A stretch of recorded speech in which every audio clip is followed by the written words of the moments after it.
What's good, y'all? What's good, everybody? Welcome to OG Cuicide in the building. Keep subscribing to the channel. Keep spreading the word. Mental health is very important. Don't ever think it's not. It keep getting kicked under the rug and going unnoticed, but I'm bringing attention to it. Today, I got my loved one on OG Cuicide in the building, my family, my nephew, Keegan. What's good with you? What's going on, OG? How you doing, baby? Man, what's good with you? Appreciate you letting me slide through. Oh, yeah, mandatory, man. Mandatory, man. For the audience out there, man, tell them where you were born and raised. Yeah, so I'm born and raised in Las Vegas, Nevada. Okay. I'm one of the few people that was actually like entire life spent in Las Vegas, in Nevada. Not moved there from Cali when I was 11 or New York when I was 12. No, I'm there in Really Vegas. born and raised there? Yeah. Okay. Yes, sir. And what is life like out there in Las Vegas, Nevada, living out there, growing up out there? You know, I think a lot of people are under the assumption that Vegas is just the Strip. They don't really understand there's suburbs. Vegas Strip is still new. Yeah, exactly. So, like, if you venture off the Strip, I dare you to go 10, 15, 20 miles, you actually see there's just a normal life like everybody else. Mm-hmm. We got our ups, we got our downs, we got our good neighborhoods, our suburbs, and we got our inner city, and then we got our projects, you know? So life out there for me at a young age was real rough. I had a lot of stuff happen when I was young, exposed to a lot of things. Okay. Let's talk about it. Let's talk about it, loved one. When, should I just dive right into when I was, what I can remember from when I was young? Yes, let's start from when you was young. So my mom and my dad are not from Nevada. My mom is from Pennsylvania, Philadelphia to be exact, like inner city Philly, Italian. My father, I don't know very much about him, but I know he's not from Vegas. They ended up meeting at a hotel. My dad was a security guard, apparently, like a little buff security guy. My mom was either a cocktail server or did something, you know, of that nature. They bump into each other. They have me. They did not get too far into their marriage after they had me. So my dad walked out when I was about 2 years old. Yeah? Yeah. And I remember when he walked out. So that was how things kind of kicked off for me. It's a lot of where I think a lot of my problems started at. You know what I mean? So dad walked out when I was 2, and then my mom ended up remarrying, and that's where things really went downhill. Wow. Like dealing with your stepfather. Okay. Yeah. I want to see how you want to structure this. We could run right into that if you want. Yeah, we can start there. How was it? You know, okay. Dad left, mom's remarried. Yeah. Stepfather in the household. Yeah. How was life? It was crazy because I guess from what I know about my dad, he was a police officer or some type of officer, drug narcotics force. So my mom went from being, or wanted to, I think he was like trying to become a cop when he was married to my mom. You know what I'm saying? They were young in their 20s. Okay. She went from that to having a relationship with an inmate, an ex-convict. So a felon moved into the house. We went to go pick him up at the gates. You know what I'm saying? Their relationship, they ended up getting married. My stepfather comes in the home, and he ended up getting back on drugs. And things got real evil, like almost demonic. In your household? Within like 3 months. What was going on? So the first thing, it started light stuff, getting hit with belts, you know, spankings. So he was abusive? Extremely, like the worst form, some of the worst forms, you know? Wow. My mom kind of had to walk the line of, okay, he's spanking them because he's been there. That's their dad now, right? I kind of like got to let him spank them a little bit and let him be the man of the house.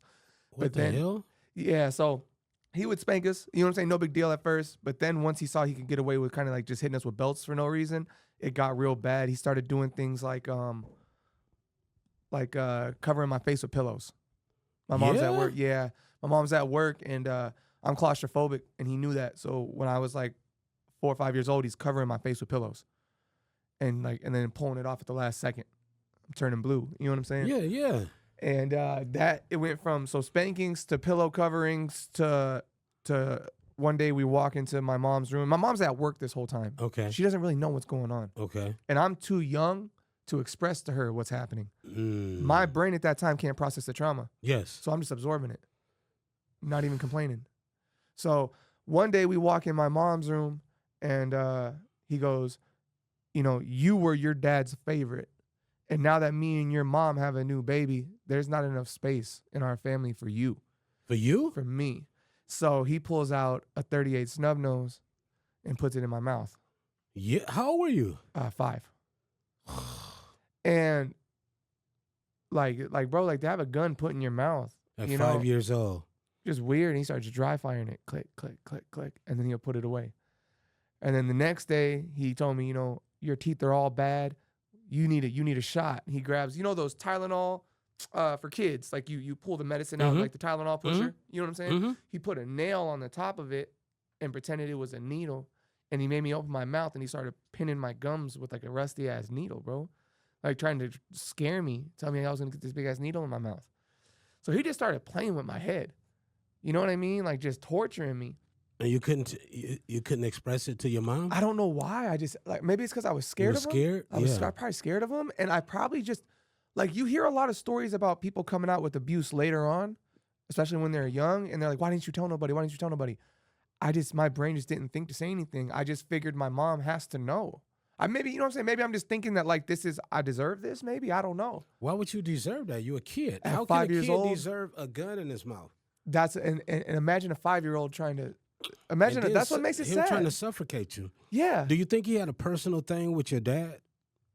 Do you know if they ever got into it, had word, exchanged words? Nothing. This is why. Nothing? This is why I don't like my dad. I know my dad's probably gonna see this, but like this is why I really I hurt for my dad because my dad was a big, strong dude from what I heard, and he just abandoned me there.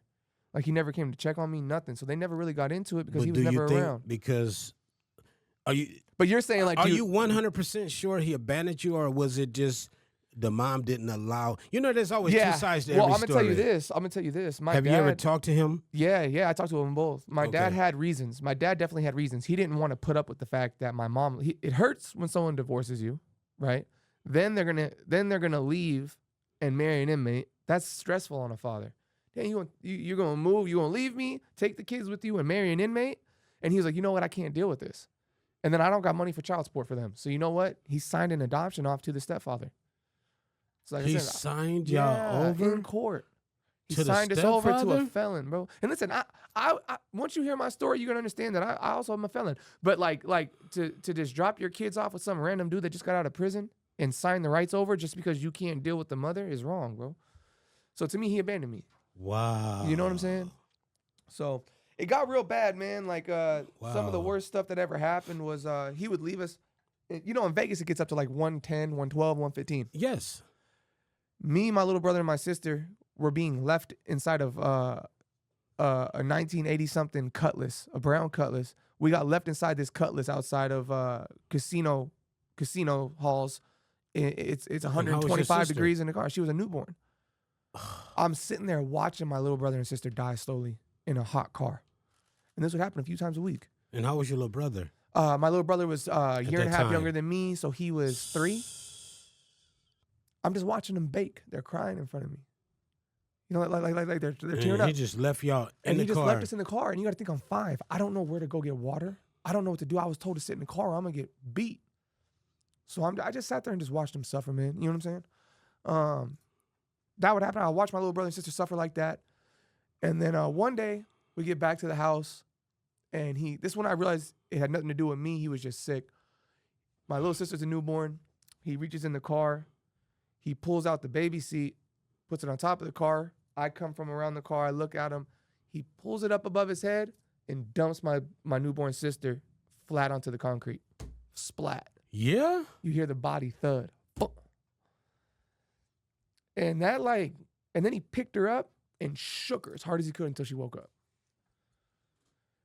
And yeah, man, like, I can't hold my kids. Like I have babies, and now that they're older, it's easier.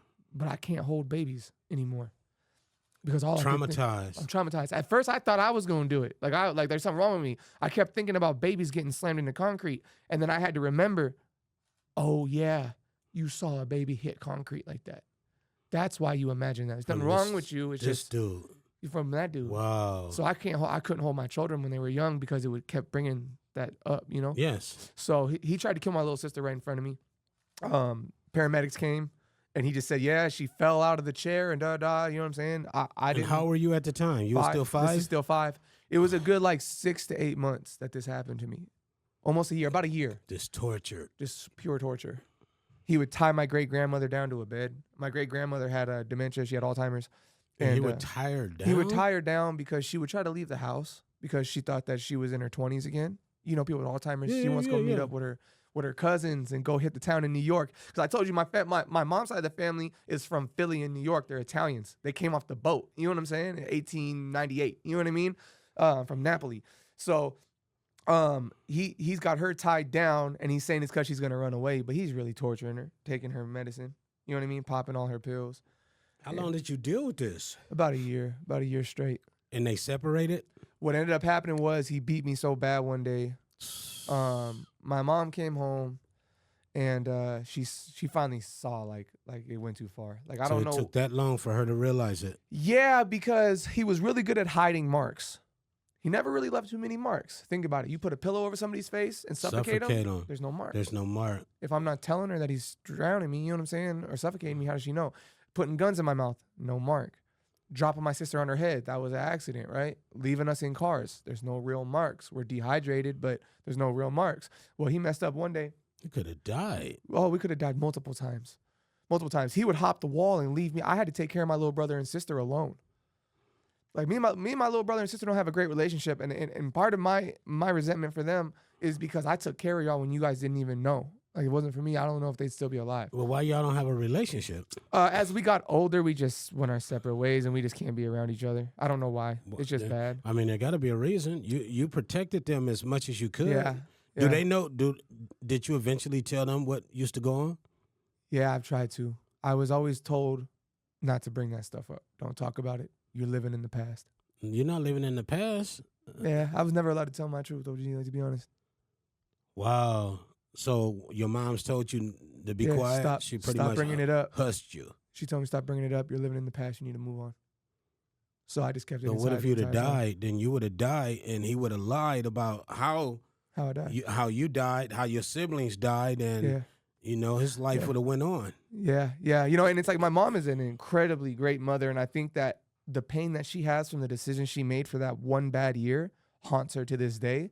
And I think that instead of getting me counseling, she just wanted to bury it, and she tried to just give us the best life she could after that, and just tried to make up for it every day. Does that make sense? Like through material things. But you can't. Material things cannot replace pain. Correct. Material things cannot remove pain. It cannot remove trauma. What you grew up seeing. Right. Trauma. Like, wow. So, okay, after the separation of them two. Yeah, the cops ended up coming. Where did he go? So the cops ended up coming one day. This is how my mom left. She came home for lunch because she felt something was off. Like, she saw a mark on me and she felt something was off. So she comes home and on her lunch break, and I guess I'm just laid out, like in my bed, being quiet. And what happened was he had beat me so senseless. There were handprints on me from head to toe, and I was just beaten black and blue. So he was just slapping on you and socking you? I accidentally woke up my little sister. Me and my little brother accidentally woke up our little sister while she was napping. We were playing bears. We called it bears. We would crawl around on the floor and chase each other. I'm 5, he's 3. And we woke up my sister, and he came in the room.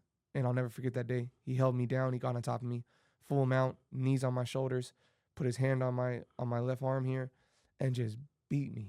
And I remember laying there just thinking, like, this is never going to end. I'm going to die right now. I just thought I was going to die. And, like, what was crazy is there was a moment that I wished I died, because I looked over and I saw my little brother on the wall, and he's curled up in a fetal position, and he's looking at me through his fingers. And I remember beating. He didn't touch my brother, but I remember thinking, like, my brother shouldn't have to watch this. Oh, he's watching him beat you. I'm watching my 3-year-old brother, like, watch me get beat to death. You know, it felt like that messed me up, you know? So, like, I remember thinking, like, man, like, this has to end. And finally he stopped. My mom came home, and she saw the marks, and she held me, and she whispered in my ear, she's like, I'm going to be right back, I promise. And within, like, 30 minutes, there was, like, 7 cops outside. And the police came in, and I remember my stepdad ran to the back of the room. He's like, hey, stand up. Tell them that you and your brother were just playing too much, that you need to stop running around and jumping off of things. That's why you got all these lumps. And then the cop came in and snatched him up by his neck. I'm like, they hemmed him up. Like, fuck away from them kids. You know what I'm saying? Put him on his neck, arrested him. Did you ever try to tell your mom, though? Did you ever say, like, In the can you remember saying anything? Yeah, well, some stuff was happening in front of my mom. This is why I had a lot of resentment for my mom for a long time, too. So she seen him grab me by my neck. She didn't see him torture me, but she saw him strangling me. And it's in my documentary. And me and my mom go at it about this because it really hurts her. You got to think, if you truly love your kids, admitting and reliving this in front of a crowd is torturous for my mother. Yes. So like, and rightfully so, right? I would feel tortured too. But my mom has dedicated her life to sacrificing everything for us. So I need to preface this by saying that she lives in hell in the back of her mind, knowing what she allowed to happen. And she did end it. She didn't let it keep going on. She did stop it. She should have stopped it sooner. But she could have stopped it a lot sooner. Okay. She could have stopped it months. Do you think she was, they say she was love just in is love. blind? Love is blind. And she chose him over us for a little bit. Never be that blind to go against your kid. He walked in. He had me by my neck. Maybe he was strangling You think me. she was scared of him too? Maybe. He didn't do too much violence on her. That's what I didn't understand. Like, he never really hit her. And the more baffling part is that my grandfather lived with us, and he was stocky and big, and he was in his early 50s. Why didn't he step in? He was hiding in his room the whole time this man was doing this stuff to us. He was hiding, yeah, and he man. knew. Now that I look back on it, you think he was hiding. scared? Hell yeah, he was scared. My grandpa had this tough guy persona. Rest in peace, Pop. We found love at the end before you died of cancer. But like, you were in that house, you heard things, you knew what was going on. You let that man come in and take your house from you. You know what I'm saying? Mm-hmm. So, but no one helped me, man. And I remember at night, bro, I would sit there and I would lay in my bed, and he would put us in bed at 6:30 or 7 p.m. and we were not allowed outside. And I remember looking out the window. So y'all couldn't go outside? Couldn't go outside. And we would look outside, I would see kids playing outside. And you couldn't even go out there? I was a prisoner, bro. You think you couldn't go out there because you probably would mention something to one of the kids? Of course. My stepdad wasn't trying to do that. You know what I mean? We're trapped in the house 24/7. And I started going to kindergarten. That's the only reason why I was able to get out the house. But oh, so you did go to school? I went to kindergarten that year. That was it? You know what? I went to kindergarten like right after he got arrested, really. Okay. So I was just trapped in the house 24/7. In prison as a 5-year-old prisoner. 5-year-old prisoner. Did he feed y'all? Did he make sure y'all ate? I found a lot of my own food. Like, my mom made sure there was food in the house, but she was at work all the time. So I had to make sure my brother and sister got fed. I had to learn how to make formula. I had to learn how to do all that. You know what I mean? He didn't do nothing. He didn't care. Nothing. I changed diapers. I did everything. He beat me one time. He told me my socks were on the wrong feet. How the fuck are your socks on the wrong feet? Your shoes? Yeah. Brother, until I was 12 years old. Yes. I was at a sleepover, my first sleepover when I was 12. Someone told me, your socks can't be on the wrong feet, dumbass. And I was like, really? There's not a left and a right sock? Because he beat me for putting my socks on the wrong feet. Until I was 12, I thought that there was a certain way you put your socks on. Craziness. Stupid. Instead of you trying to put your shoes on the right feet. Yeah, you know what I mean? Like, I put your socks on the right feet. Like, wait a minute, is this right? It both got lines right there. Yeah, like, you know what I mean? I was like, I don't know. Maybe I'm putting them on the wrong feet. But yeah, so he got arrested. And then, man, he got right out. The DA, for as hard as the DA likes to act, bro, they let him right out. He didn't do no jail time. He came back? He was trying to find us. We had to run from shelter to shelter. Yeah? Me and my mom were going to the shelters. I forgot what the name of the shelter was. I wish I remembered. So he was trying to find y'all. He was trying to find us. And my mom was scared to death. He probably had a vendetta for you, huh? You know, looking back on it, like if he was alive, like if I were to like he was so soft. Now that I look back on it, like if I were to catch him grown man to grown man, bro, I could have made him leave anybody alone. Like any grown man could have stepped in and just barked back, and he would have backed down. But he looked like this big tough guy because he was dealing with a woman and small children. And y'all were kids. We were babies, bro. So yeah. So he scared the hell out of my mom. He had my mom running around with 3 kids from shelter to shelter. Tying your grandmother down. You tying my great grandmother down before she died. Grandpa scared. My uncle was crippled. He hemmed up my uncle. Grabbed my uncle, stuck him against a post, and kicked him out of the house. He didn't say nothing? He didn't tell your mom that happened? Of course he did. But my uncle was dealing with drugs, like on his own. Oh, okay. But he wasn't like a horrible drug. Like he wasn't like shooting up in the room. You know what I'm saying? Like he was experimenting. My uncle was turning into a statue slowly. He has a very rare disease. He had a very rare disease. I mean, residents through the nose, mouth, or arms. He was just on drugs. Drugs is drugs. You know. But he was one of the people. You ever seen a functioning drug addict to where like they won't steal from nobody? They work. Yeah. They mind their business. I've known some and they live and die a drug addict. that work for Boeings. You see what I'm saying? Yeah. Like, and no one knows. Good no one will ever know. For Got some paid reason, every Wednesday. every once in a while, 1 out of 1,000 people can actually function. And they treat their family good. They don't steal. And that's just who my uncle was. But this guy knew that he could use that as a reason. Yo, he's smoking weed in the house. I'm going to kick him out. You know what I'm saying? He's popping pills. But he had a lot of, my uncle had a lot of pain medication because literally his cartilage, all his tissue slowly turns to bone. And you become a statue. And you're frozen. You can't move. So he was on a lot of different medications because of his disease. Oh, wow. He couldn't really walk so right. So it would like lock up? Lock up. He turned slowly into a statue. It's called FOP. If you Google rare disease, FOP as in Paul, FOP, you'll see it. Uncle, rest in peace, Sal. But yeah, man, imagine hemming somebody up that's crippled. You smash him against the wall, act tough with him, kick him out. And then my grandfather and my mom let him kick him out. You know? Everybody was that was my scared buddy, of this man. dude. That was my buddy, man. That was my uncle was my buddy, bro, back then, you know. And Did he was the only ever one speak speaking up. I was finna ask you that. He's the only one. He was like, "Fuck you." You know what I'm saying? To Craig, he's like, "Fuck you." To be honest, Craig is lucky my uncle didn't smoke him, because my uncle carried at all times, and because he was crippled, he'll smoke you if you try to get physical with him, because you could kill him by getting physical with him. Every time he falls, if he breaks something, it immediately, as he heals, it all turns to bone. It'll never go back to normal. So he can't take punches and stuff. So he'll just grab his little waistband and blow you. You know what I'm saying? So my stepdad's lucky he didn't get shot to death in the house. But yeah, man. So that's really how that happened. So by the time I was 6 and 7, he was gone. He was stalking us for a while. That eventually went away. He probably got so heavy into the drugs, he became homeless, probably lost his mind, ended up in California from what I heard. So we move into a house after he's gone. Oh, okay. Yeah. So that kind of Okay. went away. He got arrested for it. Didn't really get charged with nothing. And then we ended up moving into a new place so that he couldn't find us. You know what I mean? Did moms remarry? No. This is why I say I believe my mom is truly sorry, because she refused. She never brought another man in the house again. She never married again, never dated again. You gotta think my mom was like 25, 26. Oh, yeah. And she never brought another man home again. She was traumatized. She was as traumatized well too. to find out that happened. Yes. And then you eventually told her when you was able to? Oh, yeah. When I was able to, I started letting things out. And this is when I realized that my mom didn't want to talk about it. Like, I got really out of control as we started getting older. I started hitting my teenage years. Mm-hmm. And she can't control me. You know, like, I really start getting drawn into rap. Because when I was young, my uncle moved back in. So we find a new house. So the abuse happens. We move into a new house. That guy's gone. My uncle comes home. They move my uncle back in. What about your grandmother and your grandfather? My great-grandmother dies, Okay. unfortunately, naturally. You know what I'm saying? She passes away. That was my great-grandmother. Okay. And then, so when she dies, he gets arrested. My grandfather, my mom, and her babies move into a new home. Okay. My uncle comes home, and he's sober. Oh, okay. He got his life together. Yeah, he takes his pain medicine still. Yeah. But I mean, that's like you're turning into bone. There's no nothing illegal. He's not smoking no weed, not playing with no heroin, cool. nothing, bro. That's cool. He takes his prescription meds, and that's it. You know what I mean? And he comes home, man, and I'll never forget that day. I love him so much, bro. You know, and rest in peace to him, man. I miss him every day. He came home, and things started getting normal. You know what I'm saying?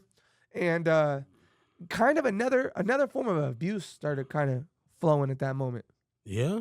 Some more abuse started happening. My uncle, because of his disease, started becoming trapped in the house. He couldn't really go out as much. He lost the ability to drive.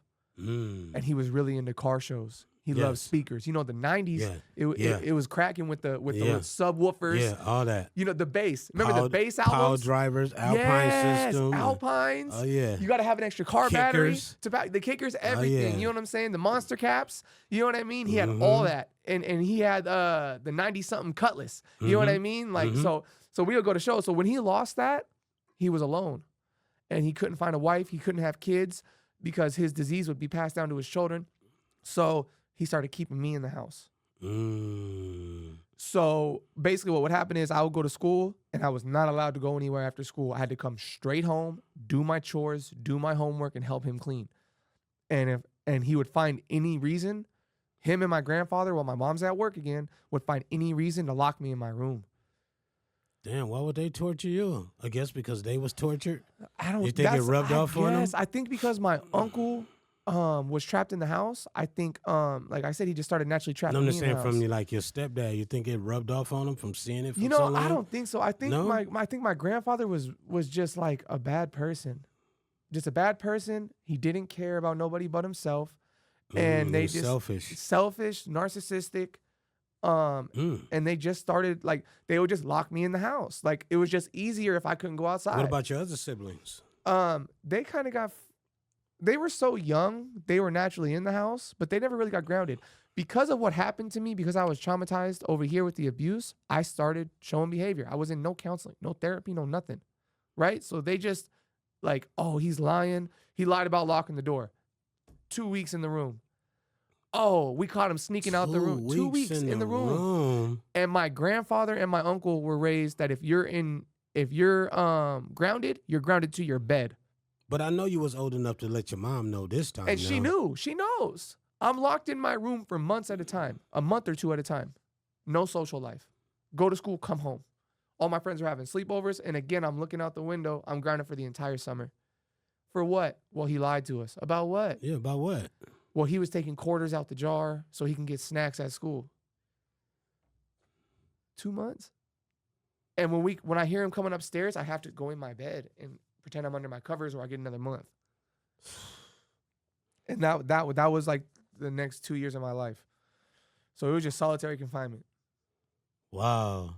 Really messed my head up, man. I know it did. I'm sure depression, you definitely went through a lot of depression. It's so strange because now that I'm going through depression again in my life, I understand now that I was extremely depressed. Mm-hmm. I didn't know what that feeling was. Mm-hmm. But like, yeah, like I would talk to my toys and like, you think they're not grounded my little brother. So I'm literally in that room alone. You know what I mean? It was just hell.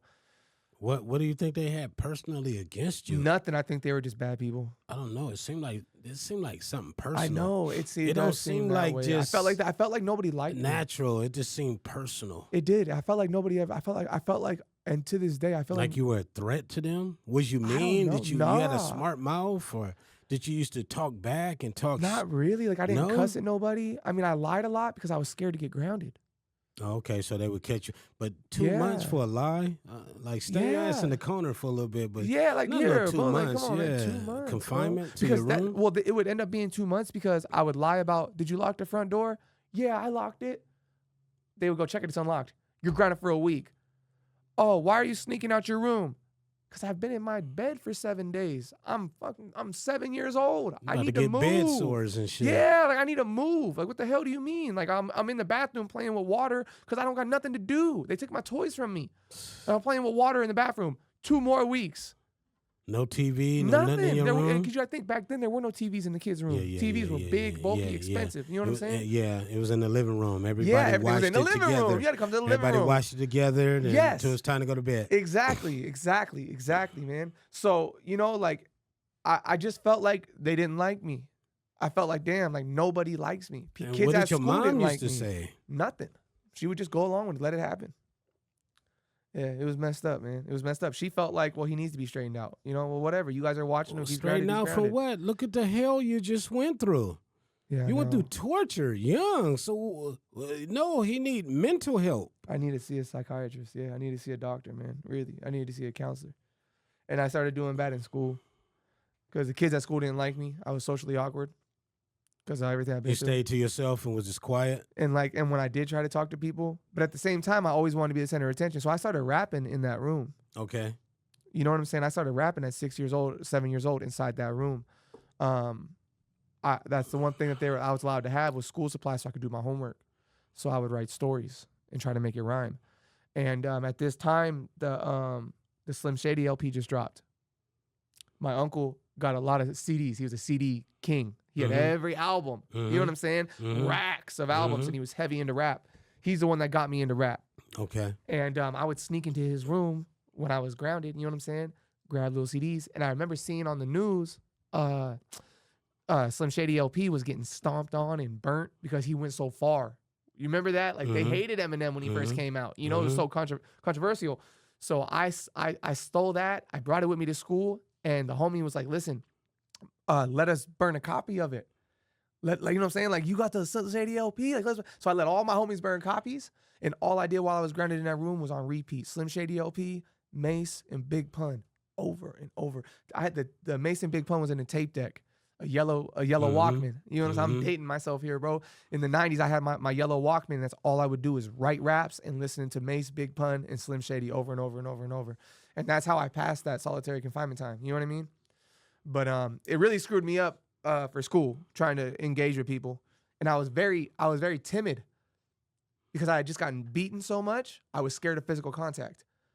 So, you know, boys, when you start getting older. You didn't play no sports, nothing. I was scared to play football. I was scared to horse around. I was scared to wrestle. Because in my mind, the way that I was just manhandled, someone else gonna manhandle me. I'm weak. Yeah, I'm weak. Like, I can't defend myself. That's how I think. You know, I don't realize that these are just other kids. Did you get into fights? You didn't get into no fights? Not in the beginning. I was scared to death. I would run. I wanted no type of violence. I was so scared of violence. So it made me a target. You know what I mean? Bullies, they're going to mess with the easiest person to beat up. You know what I'm saying? Whoever's not going to fight back, they're going to keep messing with you. And I was decently tall for my age. So people would be like, bro, you're a goofball. Like, you're not even tiny. Why are you not fighting back? You know what I'm saying? So people just didn't like me. You know what I mean? And then they didn't know in the back of your mind you was thinking about all the things that went on that they don't understand because they didn't experience that you did. That part. They have no idea. You know what I mean? And yeah, man, I got through elementary school. My mom eventually broke us free. She ended up getting paid enough to go get us a small apartment on our own. And once we broke free from my grandfather and my uncle, boom, it was freedom. For the first time, 12 years old, I'm free. You outside. Skateboarding. You know what I mean? Like, meeting people. And what do you do when you've never been free and you taste a little bit of freedom? You go nuts. You went wild. It went wild. I went wild. And not only that, but because not only did my stepfather and my own family not like me, nobody I met really liked me. It felt like everybody, it was always cool to mess with Keegan. So I started building up resentment and anger and got tired of getting touched and bullied and beat up and having to run from things. And long story short, around 8th grade, I'm heavy into basketball at this time. I go to the Boys and Girls Club. I meet somebody, the homie Lafayette, shout out Lafayette. He brought me around another person. They brought me to the hood, bro, to the hood. You know what I'm saying? And it was only about 5 minutes from where I lived. And for the first time in my life, people that could, big, strong, gangster-ass motherfuckers were cool to me. Like, so Keegan was on the block. I'm chilling. And I'm accepted, though. You know what I'm saying? Like, for the first time, like no one's trying to bully me. They like the fact that I rap. I'm rapping with them. I'm the center of attention. They like it. They think it's cool. I'm the only white boy over there. You know what I mean? They're like, yo, we fuck with you, bro. You know what I'm saying? That's so tight. We fuck around for about 2-3 weeks. And they go, listen, if you want to get put on, bro, just let us know. You're good to get put on, bro. I'm like, for real? They're like, yeah. And I had been so scared of violence my whole life, you would think that I would fear to put on. But for me, it was like I had been like seeing this big family. Yeah, this is my this is my home. This is my family. I finally This is found where I need to be. Yeah, it's where I need to be. It was no questions. I'm ready. Me and the homie Lafayette were riding home. He's like, and at this time in Vegas, it was click banging, right? So like Bloods and Crips were coming together and forming cliques. And then cliques were beefing with other cliques, and it got real deadly in Las Vegas, 05, 06. There was a lot of house parties shot up. So basically, there was a blood hood that was predominant there, and then there was a neighborhood Crip gang that was there as well. There were more Bloods than there were Crips, but they got along. They were family. They were related. That's why that clique ended up coming together. And you had to kind of make a decision, like, were you going to be from neighborhood or were you going to be, a Blood? You know what I'm saying? So me and the homie are on the way back, and the homie Lafayette's like, bro, I'm Blood. You know what I'm saying? That's what I'm doing. You know what I'm saying? And then he told me, what are you going to do? And I'm like, I'm going to do this, And so we made our decision. What you do? I don't want to throw it out there, man, because I feel like, you know what I'm saying? Yeah. Well, I just pay attention, and I caught that. I know. I caught you, jumped over that, leaped over that, but it's cool. We ain't got to say nothing. Just because I left that in the past, man. No, it's cool. But, like, we made our decisions, but we were from the clique, though. The clique comes first. You know what I'm saying? But we go back the next day. Lafayette had put in so much work with his hands, and he was so big and intimidating, even for only being 17. that he didn't really have to do much. He had already beat up a lot of people. He was already with the business. We already knew what time it was with him. So he got down a couple times on a few people that were walking by. You know what I'm saying? Like just some random people walking through the hood that shouldn't have been there, wearing the wrong colors, wrong clothes, whatever. He beat them up. You're from the hood. Lafayette was good. Lafayette was a real hitter, bro. So, but for me, it's like, okay, you're like 15 years old, 14, 15. You weigh $120. You know what I'm saying? And like, we need to see you got heart, bro. Catch the fade with Shy right now. Shy was another new recruit. You know what I mean? That was supposed to be going into high school with me. And we looked at each other. We squared up. We got down real quick. We squabbled for about 60 seconds. They were like, done. Boom. We all shook up, and they were like, cool, that's what's up. And they didn't say, like, you're on now. They just kind of like, okay, cool, that was a hard check, whatever. Next day, we're across the street from Clark High School. And there's a fight going on between a kid that wants to be from our hood and somebody from the high school. The kid that wanted to be from our hood bitched out. He didn't want to fight. So they jump him. Boom, you're a bitch. You know what I'm saying? Boom, they get down on him. They're like, Keegan, you got to do it now. So I jump in, square up. The kid from the school's like, well, wait a minute. They saw him get jumped. Then they saw him throw me. Now, I only want to fight one person. I don't want to fight him and da-da. So we just chase him down. I end up forcing the fade out of him. And they're like, okay, cool. They got, and I swear to God on my kids, bro, jumped on the phone. They're like, hey, Keegan checks out. Keegan checks out. We're good. You know what I'm saying? Like, he's good. Boom. So from the hood now. You know what I mean? And it escalated quickly because in my head, it's like everybody that bullied me my whole life, that was playing with me my whole life, that didn't accept me my whole life, that thinks Keegan's a bitch, from now on, when I see y'all, I'm going to show you what time it is. Period. So, because I ain't the old Keegan. I ain't the old Keegan no more. I'm powerful. You know what I'm saying? Yeah. I felt powerful. Yeah. Bro. You know what I mean? And not because I had people that would come fight No. for me. You had a lot of anger built up, and you finally found the way to release it. Right. And I'm catching fades now, and I realize it's not as bad as it looked. You know what I'm saying? I'm becoming a man. You know what I'm saying? I'm a man too. You know what I mean? And I got iron on me now. So I get my first gun. You know what I mean? And basically, I became real good friends with the dude that was actually from Minnesota, a gangster disciple from Minnesota who ended up in Las Vegas. He was another real one too. He ended up becoming my best friend. He was about 5 or 6 years older than me. And he puts me on a robbery game. Shows me how to rob. You know what I mean? So we start moving around. My mom bought me my first car. It cost her, I think it was like $1,200. It was it had the T-tops IROC. Those old school IROCs with the T-tops. T-tops. Motherfucker was hard. It was that or a Trans Am. yeah, it was the IROC. And everybody, I remember because everybody in the hood loved it. You got the old school IROC with the T-tops. You know what I'm saying? Everybody wanted to drive it. I let everybody drive it. You know what I'm saying? And basically, it became the robbery car because it had no plates. So because in Nevada, I don't know if it's like this anymore, but you could renew your 30-day temporary over and over and over. As long as you go to the DMV, you can get another 30-day temporary, another 30-day temporary. So there's no tags on the car. So it's just some white IROC doing robberies. You know what I mean? So it kind of passed. But anyway, one day, he kind of looks at me and he's like, I got my hoodie up. It's cold in Vegas. He's like, we get money. This is what we're going to do. We're going to be pimping. We're going to be selling this weed. And I'm going to show you how to get quick money right now. He hands me my gun, like the gun next to us. He hands it to me. He has his gun. He pulls the strings down on my hoodie, kind of like where it like covers my face. He's like, follow me. Boom, we jump out. I'm thinking we're getting gas. I jump out the car. I follow him into a store. Boom, right at the register. Empty everything. The lady behind the register popped it open, put the register on the counter. He grabbed the money. We bump out. He's like, see how easy that was? We don't give away too much. We don't want to incriminate you. Oh, we got popped for this. Oh, okay. I got all the paperwork on it. Yeah, everything I'm talking about, we already went through court for. There you go. Okay. Well, I'm just saying. Yeah, no, I hear you. Yeah. But he was like, listen, man, like this is what we could do now. You know what I mean? Like, and we just ended up like that became like my go-to. You fell in love with that shit, huh? I just fell in love with it, bro. It was every day, and it was multiple stores a day for like 3 months. We just went on this crazy tear through Las Vegas. And y'all got cracked. Yeah, man, we ended up getting popped. Yeah, we ended up getting popped by like 20 police units. We were on the news, helicopters, guns, dogs.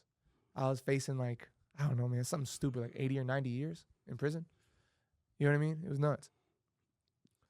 So we ended up getting popped for that. Let me know if I'm going through the story too fast. No, you're good. You know the story, I don't. Yeah. I mean, that's really like the heart and juice of it. You know what I'm saying? The abuse and then what ended up me getting popped when I was 15. So we ended up getting caught. They pull us down to the station. And it's funny because the police station where they took us, it don't look like a police station. It's an unmarked building. And we had always driven past. I was wondering, what the hell is that building? When I was young, growing up in Vegas, I always wondered. I passed it a million times. What is that? It was in our neighborhood. You know what I'm saying? And well, it's a police headquarters, bro. Like, they interrogate you up there. That's why there's no markings on it. You know what I mean? Like, the feds probably bring people in there too. You know what I mean? So they pull us in there. I'm sitting like this at the table, handcuffed to the thing, head down, sick. You know what I mean? Like, we finally got caught. You know what I mean? And the detectives gave me an offer right away. They're like, listen, because they dropped the folder in front of me.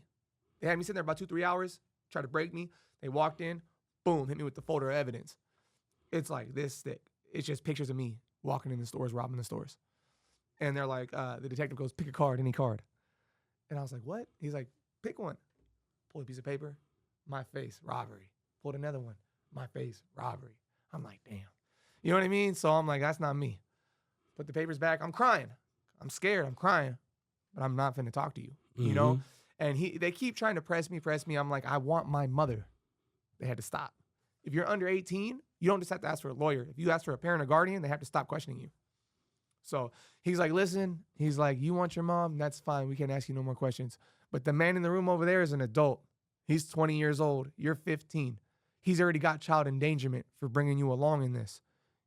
If you can tell us all the robberies you did, admit to everything, and tell us the truth, he's going to get in trouble for this. You see the judge tomorrow. We'll put an ankle monitor on you. As long as you come in and testify against him, we'll let you go tonight. I want my mother. Straight out. Yeah, nothing else to say. I got my paperwork too, bro. Like you know, I got pictures of my paperwork in my phone and everything. So, anyway, so they around by 6 a.m. This is how long they had me. They had me in there from like 2 a.m. till 6 a.m. They left me in that interrogation room. They bring me into the jail, and I'm in a cell for the first time in my life. Never been arrested in my life. You know what I mean? Mm-hmm. And man, it just kind of hit me like I can't leave. Like when you get boxed in a cell like that and you can't get out, yeah, you understand what being locked down can't is. leave when you want to. And that was, you know what I mean? Like, yeah, I was in solitary in a sense when I was a kid, but if I wanted to go play with the water in the bathroom, I could really sneak out. And you ain't sneaking out of this door. Yeah. And it brought up a lot of trauma from what I was going through in the past, you know? And it was just hard, man. That was crazy. I had a public defender. My mom can't afford an attorney. So public defender comes and sees me the next morning, and he goes, I'm going to make this brief. I'm going to make this quick. As all these charges you have, they're going to certify you as an adult. You're going to prison.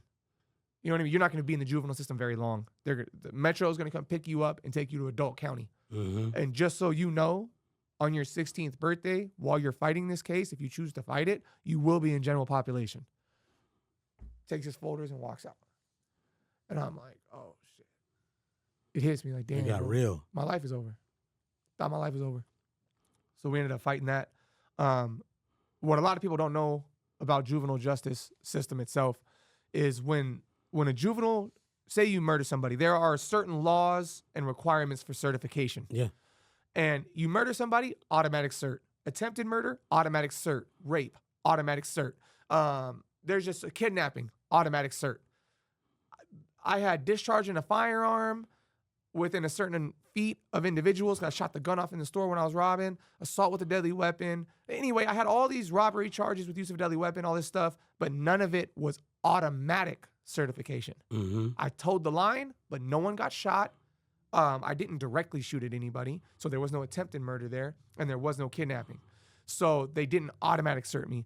I sat there for about 6 months and fought a certification case with a public defender by the name of Jessica Murphy. Mm.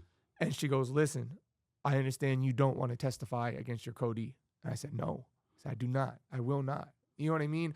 In my head, in a twisted way, I'm thinking, when I get out of here, I'm going to be a hero in the hood.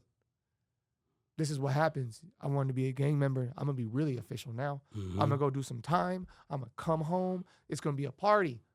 Keegan's home. He held it down. He didn't snitch. I'm delusional. That's not how that shit works. You know what I mean? But that's what I was thinking in my head, you know? And basically, I sat there for 6 months fighting it. And what I was fighting was not the charges, whether I was innocent or guilty. I was fighting to get the judge to not certify me so I can get tried as a juvenile, Mm-hmm. which means that you get out when you're 19 no matter what. Mm-hmm. We can only hold you till you're 19. No matter how many charges I plead guilty to after that, I have to go home on my 19th birthday. But if I get certified as an adult, it's over. It's over. 3 to 5 years for every single one of those charges, and they're not probationable, not parolable. So even if I plead guilty to a quarter of what was on there, I'm doing like 30, 40 years, man. Mm-hmm. You know? So I sat there for 6 months, and Judge Voy, shout out Judge Voy, we sat there in court the day of court when they finally made the decision. He stands up, or people stand up, all reside, and he goes, in some cases, my hands are tied. There's nothing I can do. And I could just hear my mom's breath leave her body. It sounded like I was certified. And he goes, but in this case, he's never been arrested. He's never been to jail. If we don't try to rehabilitate the youth, what am I even doing here? And the DA was pissed. He kept me as a juvenile. So I never even had to fight those charges like that. Mm-hmm. You know what I mean? Mm-hmm. And they ended up not certifying me. The crazy part is when you're in the juvenile justice system, you automatically get a probation officer. Yep. Whether or not you're going on probation or not, you get assigned one. As soon as you get arrested, you're in there, you get one. Surratt Abel was my original juvenile probation officer. My co-D is from Minnesota. This is going to blow your mind. So my co-defendant, when he was a teenager, lived in Minnesota, got in trouble in Minnesota, was on juvenile probation in Minnesota. My probation officer also used to live in Minnesota. Oh, wow. And she was his probation officer. That was one of the biggest reasons I didn't get certified. Usually the probation officer is with the DA. They're police. They want to see you go to prison. Mm-hmm. This probation officer said, Your Honor, this kid, I know his co-defendant. I know how wild, and I've been trying to fix that kid, his co-defendant, for years. I could see how easy it would be for that grown man to take this little kid and walk him into the store and start doing robberies. So she was actually leaning like, no, this ain't right. This ain't right. He didn't just rob stores out of nowhere. You know what I mean? And then all that trauma I went through, all got documented. The arrest records for my stepfather beating me, Mm-hmm. you know what I mean? Psychiatric evaluations, like all that stuff got thrown into it. So because of that, I was given a second chance at life, and I only ended up having to do like 2.5 years at a camp. What's up? Came on. I came home. Okay. Yeah. And then how did you get started with music? Because you do music. Yeah. So like I said, I started writing when I was 6, Mhm. right? As soon as I could spell, I was trying to rap. The whole time, even all the way through while I was locked down, I was just writing, just rapping. Then when I got out, the studio scene had changed a little bit. It was like affordable almost to be inside of a studio now. And not only that, but by this time, the home studio was a thing now. Mhm. You know what I mean? You remember like in the Mhm. 90s and early 2000s, you had to have money to record an album. Mm-hmm. By the time I was 19, I got out of jail and everything, it was like, whoa, you could buy this little M-Box, the M-Box Mini with this little cheap mic. And you could Cubase. you know what I'm saying? Yes, free programs. You know what I mean? And you could just record. So I said, you know what? This is what I want to go to school for. I want to rap. I'm going to work in a studio. I'm going to become a sound engineer. And then, like, secretly, I'm going to be a rapper because I'm going to get free studio time by being a sound engineer. You know what I mean? Mm-hmm. So that's when I really started plugging away at that. I just I started applying for jobs at studios. I would work for free. I would be an intern. I would clean the bathrooms. And that's how I started getting real studio time. Okay, You know? so you learned to be an engineer? Yeah, exactly. Yep. You got certified in it? Yeah, I ended up actually going to school for it for a while, and then I ended up taking an internship at a place that used to be called Odds On. Now it's called The Hideout. And I became an intern for a guy that was doing Celine Dion, Okay. Lil Wayne, Dedication 5, Mhm. the DJ Drama, shout out DJ Drama. He'll remember this. He had a 24-karat gold hard drive, full thing of gold. And I helped mix Dedication 5 Okay. for Lil Wayne. So that was like, you know what I'm saying, a pretty big deal, you know? Yeah, big deal. So I definitely got certified in that field, you know what I mean? And yeah, man, I just kept at it. And that's where I got the music from, That's tight. you know what I mean? Okay, what you got out right now? So right now we just dropped a couple singles on Spotify. It's Keegan _Cirillo, or on Spotify it's Keegan Keegan period. And it's just a few singles. I got something with nephew. I got something with AD. Yo, my nephew AD. Yes. Yup. Mhm. With your nephew, correct? Yeah, not my. That's a big homie to me. 89107 is what Okay. that's called. That's my zip. And we did a music video for it. I ended up hitting it. The crazy thing about AD, I'll try to make this quick. I hit up AD on, so I had stopped rapping for a little bit, OG, because I started a lighting company in my mid-20s. Oh, okay. I worked my way up doing sales, and I started a lighting company, and I started making some money, and I didn't know where to stick it. You know what I mean? Like, I wanted to buy property, but it's not the right time to buy property in Vegas. No. You know, so I was like, what can I do? What can I do? I said, you know, I'm going to become a YouTuber. I'm going to do this podcast stuff. You know what I mean? Because I love No Jumper. I've been watching this stuff for years. Inspiration. I hit up AD. I said, I want to do some content with you, AD. What would you charge me to do a parody? Teach a YouTuber how to rap. And that's how unserious I took my rap career at this time. I'm thinking I'm just a lighting guy. You know what I mean? I just gave up on it. Anyway, long story short, I get out to LA. I'm messing around in the booth before AD walks in. He walks in and hears the beat and hears me rapping. He goes, come here, man. He's like, why are you playing around? Like, you can't rap. He's like, you could do this. Why are you over here trying to do parodies, bro? And I'm like, well, you know what? He's like, well, you're doing music. You're going to make a song with me. We're going to make a real song right now. Then we're going to go down to Vegas. We're going to do a video. Straight out. And that's how that happened. AD literally put me on this path. That's tight. Changed my life. AD changed my life. Oh, yeah. That's nephew, man. That's what he does. Hey, from my section, you know, that I paved the way for. So, yeah. You know what I mean? That's how we are, you know, looking out and taking people under the wing, man, and showing them the way. That's something we always been about, you know, and still is. Right. Straight out. Yeah, it's incredible, man. You guys got AD, you know, Jap, like just incredible that's people. Little bro, man. Jab's my homeboy too, man. I really like everything. Yeah. He didn't ask for no money, nothing. He just told me, listen, from now on, I'm going to make sure things go right for you. We don't got no contract together, nothing. You know what I mean? Like, AD's about to low-key, like, executive produce the EP we're about to do in the next couple of days. He's going to, like, basically coach me through and make sure it's fire. That's tight. Because he sees the talent. You know what I mean? Yeah. I mean, that's love, bro. Yeah. You know what I mean? Look at you got me here. You know what I'm saying? Mando. It's love. You know what I mean? Love. Out of love, Y'all changed my life, to be real. You know what I mean? Oh, yeah. So, and it don't stop here. We're going to continue doing things and, you know, growth, you know? Exactly. Grow with time, you know? That's what make wine get better. You know, the older it get, you know, the better it gets. I think that's what happened with me, man. You know what I mean? When I was in my early 20s, it was like, okay, you're not a gang member, but you did do some time. You did face some real stuff. You did stand 10 toes. But I don't want to act like I'm something I'm not, though.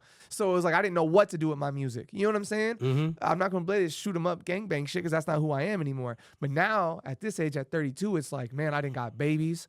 I know what it's like to hustle. I know what it's like to get those checks and really work hard for it. And so now I can rap about life. Straight out. Now I can just be me.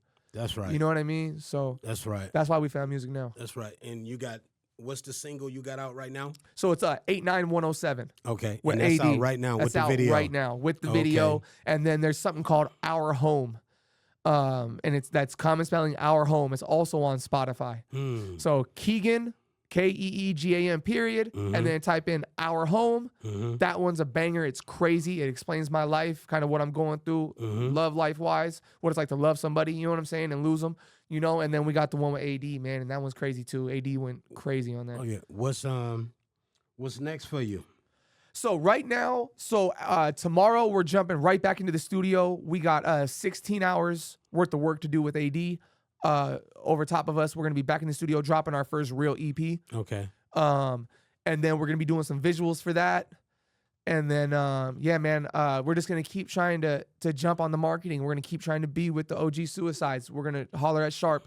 We're gonna keep talking to Flacco, and we're just gonna stay tapped in with the ones that show us love, like AD. And we're just gonna try to blow this music up as hard as we can, and just see where it takes us. We're gonna shoot for the moon, and if we land on the star, that's where we go. That's what I'm talking about, man. Let the people know where they can find you at. Yes, sir. All your social media, like everything. Yeah. So social media is IG, Keegan, KEEGAN _ CIRILLO. Keegan _ Cirillo. That's where you're going to find my IG. If you click the link in there, you're going to find my merch. You're going to find my Spotify. And then also my YouTube channel, same thing. Keegan _ Cirillo. CIRILLO. And I'm going to tell you guys this. The first 20 subscribers to the YouTube gets free merch, free t-shirts. Oh, that's tight. And that's how it's going to go. You know what I mean? That's tight. Definitely. That's and also, tight. OG, just for you, bro. It may be in the trunk, but if the wrong size ain't in here, I got one for you in the trunk. We got some of the merch with us right here, bro. Oh, and we got some more sizes in the trunk that's for you different. too, man. Yeah, that's hard. It's That's a little different. You know what I mean? That's the white one. We got some black ones too that came out a little bit better. You know what I mean? I definitely can't fit a small. This would be like a bra, We a got- sports bra. on We me. got the bigger ones in the trunk. Thank you so much. Yeah, I gotta grab the bigger bag out the trunk, but I want to make sure Nephew, I got that for you, For bro. sure. For sure. This is OG Cuicide in the building. Amazing sit down with my nephew Keegan, man. Make sure y'all subscribe. Make sure y'all keep pushing. Make sure y'all check in, man. Go get the merch. Go check out the music. And y'all know my saying, a hospital not the only thing with patience. You can quote that. Peace.